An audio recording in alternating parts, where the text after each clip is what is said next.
everybody. So today the task I've given myself is essentially to try and explain core stability and the importance of it in a nutshell, and how we can incorporate it into everything that we do on a daily basis. Core stability is not something that should just be done in the gym. It should be something that we think about in sitting, in standing, in walking and in lying. So it is one of the things at the moment that is a cool thing to be doing. Everyone's doing it, but actually the concept and the understanding of it is not there. And once I think you do have the concept of it, then things will become a lot clearer, and training, performance, etc. will just improve and increase. So there are many definitions, and they can all be a little bit fluffy. But essentially, I like to think of it as giving yourself this foundation of strength to then be able to perform and give your arms and so that your arms and legs can give optimal power and do the stuff that it's all designed to do. So essentially, if you think of musculoskeletal, so movement muscles, as two types, you've got your big movers, which are sort of like the biceps as you're putting weight, your quads, your hamstring, your big muscles, more the muscles on the periphery or on the outside that you can see the good definition of. They're the power muscles. They're muscles that are going to produce force and produce movement. If we strip those away down to skeletal level, as I'm going to bring in Shirley Skeleton. This is obviously the skeletal system as it is, just with nothing on it, as you can see. So underneath those big muscles, we have got these little small muscles that essentially cross one joint. Those big muscles come and attach two joints, so it crosses from the shoulder and the elbow to produce that lever force. These small muscles, for instance, come into the back. On the back here, in between these little small joints, in the shoulder, as they just cross the shoulder, so the rotator cuff, for example, there's a stability muscle, a posture muscle, a stabilizer. That's exactly what it does. The rotator cuff cuffs the joint here to give you stability to the shoulder. And training has to be very specific for that. So, and what I mean by that is essentially, so if you're wanting to train your core stabilizers, you don't go and do 1,000 sit-ups, because sit-ups are essentially you're producing a lot of movement.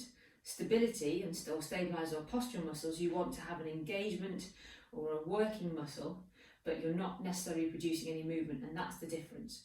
So core stability exercises need to be effortless and controlled in the way that they're executed, yet giving you this strong foundation of movement for everything else then to work from. So a lot of the phrases that we use, posture, stability, core, they're all interchangeable. They're all the same types of muscle that we tend to work and use. So a posture is how we stand or how we start. So for instance, just by standing, there can be an active posture and a passive posture. Now passively is essentially how I'm going to be standing in the next few months, simply because I've got a human being inside me which is going to be growing and changing my posture, so I'm going to be coming more into this lordosis, this curve. Which then puts more emphasis on my passive structure, so my hips, my knees, my ankles. I center, and a lot of girls tend to be more lordotic, which means they've got more of an arch here. And what that does, it shortens these muscles here and lengthens through there. So as this gets bigger, I'll be coming into more of a position here, so I'm having to work harder to keep that balance. And that's what stability kind of is. It's balance between all the centers of the body, front, left, right. So if I can continue to do that, then that will prevent me from probably becoming a little bit sore at the back and the hips and all that sort of stuff. So what I mean by being active in the stance or active posture, essentially if you can all stand up sort of now and just stand normally how you would do, and if we're not thinking about it, then essentially yes. So I'm standing slightly back on my heels, I can lift my toes up, my knees are locked out. If I think about it, yes, I've got a little bit of pressure on my back, but it's not painful, it should be, but I shouldn't have any pain in in standing, and it shouldn't have any pain in static position. So if you do get pain or problems when you're still, it tends to indicate more of a postural problem. Unless you're obviously getting pins and needles and all those sorts of things, that's a different kettle of fish altogether. But it's just a general ache or awareness that it shouldn't happen. So what I mean by being active in that posture and getting those stabilizers to work to giving you this strong frame is essentially just making those tiny tweaks and getting balance back within the body. So we've talked before about the pelvic tilt and finding neutral spine. We're looking at balloon posture here as well now. So we're looking at that length in your head, neck and shoulders to get around here. So I'm going to exaggerate this position now. So if we sort of do that desk-based posture where we're sort of shoulders are forwards, heads forward, sway back, then all this stuff is now, it's all, the weight is coming through my legs and it's still going backwards. I can't feel anything working here, and I certainly can't feel my stability muscles of my butt, tum, mid-back, upper body, shoulders. So that's all passive position and posture. But there's a way we can tweak that. So they're standing hip width apart, so try not to stand with feet together. You're giving yourself a bit of a back start really, because it's as hard as you're reducing your base of support. So feet hip width apart just naturalises, minimises everything. And if you do have sore hips on the outside, this is the way to stand as well, so you're not dropping in through the midline. So you want to stand feet hip width apart and just gently bring your weight slightly forwards over your feet. So essentially the weight is now going in your midfoot and forefoot. It's not essentially you're going to think about toppling over, but you can see that I still have my knees locked out. But if you soften them a little bit and then just bring your weight forwards there, then I now have more ability to essentially have some movement in this pelvis. And then this, because I've now got balance here, I'm in my strength position, I can now engage this a bit more and lengthen up from the neck and shoulders. So if I was in my old position, so this is now an active posture, my muscles are working actively, my core muscles, my stability muscles, my postural muscles are working to hold me in this good balanced frame, and I'm ready. If I was passive, weight would come back and there I would be here. I'd be hanging off one side onto the other leg, and it's all the ligaments and structures around there that are not designed to do all that is taking the brunt of it. So that is just a simple standing posture you can do. And if you feel that you're working actively in standing, then you can take that to the sport. So for example, if in a ready position for racquetball, for squash, for tennis, we should all be here, so we're ready. The weight is forwards, engaging there, not sort of like ready. You've got to be active, and that is essentially what you're doing here. You're ready to go. If not, then that's when pain pressure points come in with back, with hips, with knees, because they're not being supported by the stability muscles of the trunk and the hips and all the other joints basically as well. So it's not only in standing, it's in sitting as well that's important. So all those desk-based essentially office workers, really important to think about your position there, which is why I'm a massive advocate as well of these bad boys. These are the Swiss balls. So again, as they say, the ball never lies. It is an unstable base, so it has to kick in your body's natural stabilizers. So we're working to keep nice, good form here, and if you slump on the ball, you're off. If you're using things passively, you cannot stabilize or feel comfortable supported on the ball. Tends to sort of legs out here or big base of support.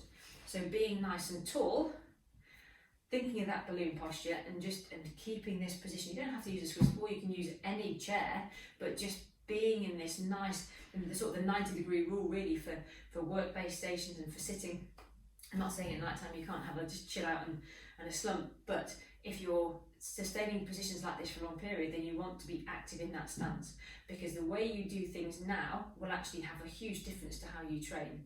So when you're in the gym, if you're sitting doing weights, this is a great position to be in, so you're not sort of hurling and using momentum, you're keeping a good strong frame and using and generating power from the actual power muscles, not from around here. So it's having that better awareness of actually how you should be sitting and finding that core and that neutral or balanced positions. So those of you again who've probably been to some of the sessions or who I've treated, I would never give anybody any sit-ups to do for any core stability training, simply because, like I say, it's movement. You're not training specifically for those core muscles. It's not about movement, it's about engaging and lengthening. So changing those cues that you give yourself will give you a much better awareness of how you stand and sit and execute those certain positions. And it's never too late to learn. And actually it's those little things, you see just a tiny little bit of movement will have a massive effect on rather than being active than being passive. And that will just offload tissue to an extent and joints that will just let them breathe and let them do the job that they're designed to do. It sounds pretty simple, and you know what it is, it just takes a bit of practice, and it just needs then just to be executed in a way in terms of excuse me, in terms of the sport that you do, but also the lower intensity stuff that you do as well. So awareness is the key. If you have a Swiss ball, then use one. Use it for sitting, for standing, and for getting that position, especially at the desk. If you haven't got one, then I would highly recommend you get one. And then we're going to probably progress some of these principles with showing you some little things that you can do on the Swiss ball that will be a brilliant core stability or postural exercise foundation to help with all those little aches and pains. I hope this has been useful. I hope it's made a little bit more sense about what core stability is, or even what core stability isn't, and how we're not wanting to produce masses of movement, we're just wanting to get certain engagements and certain activity of muscle to then be able to develop and produce more movement. But again, as always, if you've got any questions, any queries, or want to investigate sort of the world of core stability that little bit more, then please comment, message me, and until the next time, have a great day.